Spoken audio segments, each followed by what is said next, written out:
Cameron, gloves red, sponsored by Conley Boxing. Delighted to be joined by one of my favourite fighters in Scotland, an overall good guy, David Jamieson.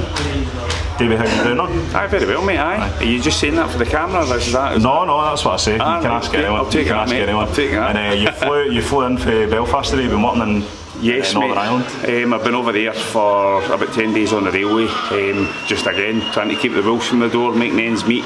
I've got nothing coming up at the moment, so it's not too bad. I can get away and maybe turn a coin before I get back into some heavy training. Yeah, and for myself, like, I'm dying to see you out there again. I've seen some posts, there's some teasing of coming soon, but what kind of timeline are you looking at in terms of your return to the ring? See, to be honest, I'll probably be out before the end of the year. Up here, one of Sam's shows, something like that. Journeyman, no disrespect to them, but it'll be something of that ilk. But see, to be honest, the priority just now is just about getting my body right. After the jaw break with Michael Awal, obviously I usually walk about 99, 100 kilos. I'm now walking about 94. You could see that, you could see my body's changed. So after the Michael Awal scenario, we're going to take a bit of time, put a bit of weight on, and then the chef thing came round, and when you get that chap at the door, you've got to answer it. You can't. So let's take a bit of time, take the rest of the year, probably be out December time, but put a bit of weight on and get my body right before we go again. They would see just in the broken jaw side of things, I'm always like trying to get some insight into it, because for me that must be so difficult, not just physically but mentally as well, actually having to take a shot.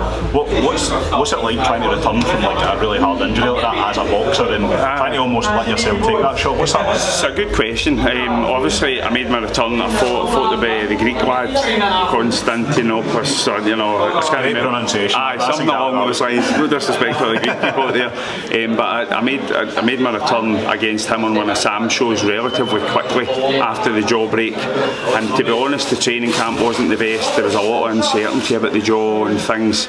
They were taking shots with head guards on and 16-ounce gloves. It's a big difference as opposed to fighting with 10s and no head guards. And I did the boycott as well, left hook right on the break. And I'll be honest with you, I thought it was away again. It was just like very, very warm, with heat all over my face. Obviously I stopped him, I got the pedal to the metal, and I realised I had to stop him, so I got him out of there. And see, to be honest, since that shot hit, my jaw's been great. There's been no tightness or anything like that. So I spoke to the surgeons and I said, when I get hit, that obviously, and they said, well, it's a bit unconventional, but it could actually have disrupted all the scar tissue around the injury, and now there's no tightness, so it's bang on.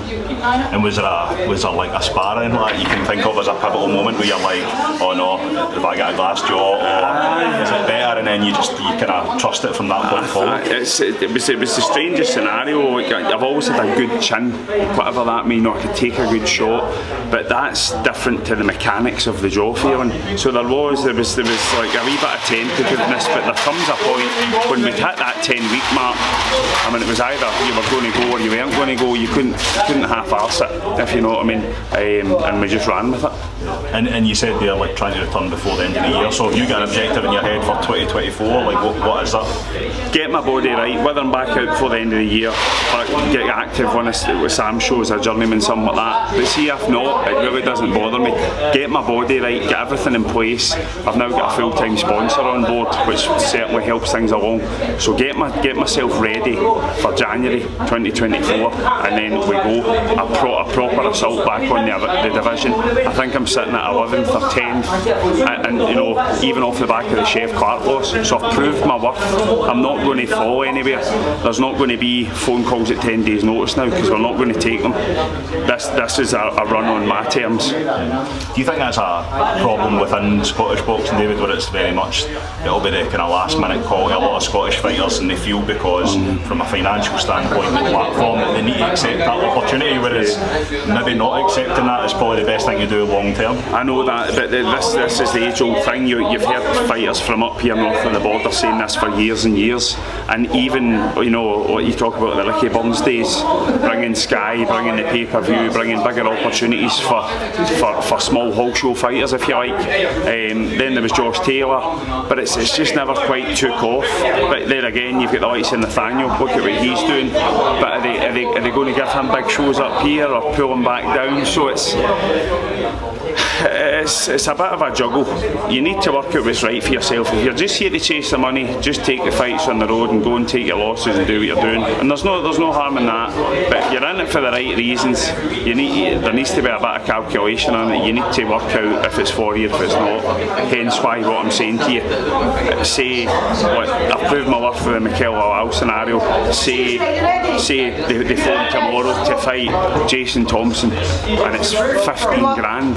I'm not going to take it. Not going to take it because it's a quick buck just now. It's probably not going to suit me. I'm probably going to take another loss, and at that, where do you go from there? So no, take my time, get my body right, and we go next year. Brilliant. David, listen, thanks very much for your time. Always a pleasure to speak, and hopefully see you back out soon. Brilliant, mate. Lovely to speak to you.